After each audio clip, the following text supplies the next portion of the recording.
നമസ്കാരം. 4K ന്യൂസിലേക്ക് സ്വാഗതം. രാജ്യത്തെ ജനങ്ങൾക്ക് വിശ്വാസമുള്ള ഒരേ ഒരു സംവിധാനം ഇപ്പോൾ ജുഡീഷ്യറി മാത്രമായി മാറിയിരിക്കുകയാണ്.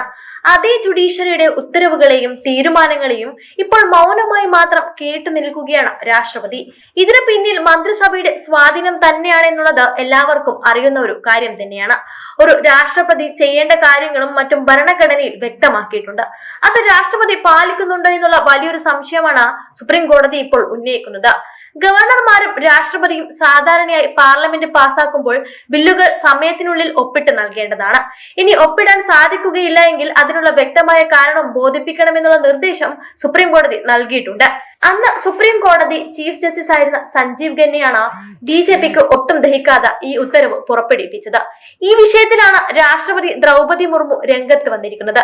എന്നാൽ വഖഫ് ഭേദഗതി ബില്ലിൽ കേന്ദ്ര മന്ത്രിസഭ രാഷ്ട്രപതിയുടെ പരിഗണനയ്ക്കായി വിട്ടപ്പോൾ ആ ബില്ല് വായിച്ചു നോക്കാനുള്ള സാവകാശമെങ്കിലും രാഷ്ട്രപതി സ്വീകരിച്ചു എന്ന ആരോപണമാണ് ഇപ്പോൾ ഉയർന്നു വന്നിരിക്കുന്നത്. മാത്രമല്ല, ദ്രൗപദി മുർമു ഇരിക്കുന്ന രാഷ്ട്രപതി എന്ന മഹനീയ സ്ഥാനത്തിന് കോട്ടം പറ്റുന്ന രീതിയിൽ ഒന്നും ചെയ്യരുതെന്ന അഭ്യർത്ഥന കൂടി ഇപ്പോൾ സുപ്രീം കോടതി പറഞ്ഞിരിക്കുകയാണ്. കേന്ദ്ര ഗവൺമെന്റ് പ്രതിപക്ഷത്തെയും അതുപോലെ തന്നെ സുപ്രീം കോടതിക്കെതിരെയും പറയുന്നത് രാഷ്ട്രീയ കാരണങ്ങളാലാണ്. അതേസമയം രാഷ്ട്രപതി എന്നുള്ളത് അത്തരത്തിലുള്ള ഒരു സ്ഥാനമല്ല. രാഷ്ട്രപതിക്ക് രാജ്യത്തിന്റെ എക്സിക്യൂട്ടീവ് ഹെഡിന്റെ അധികാരമാണുള്ളത്.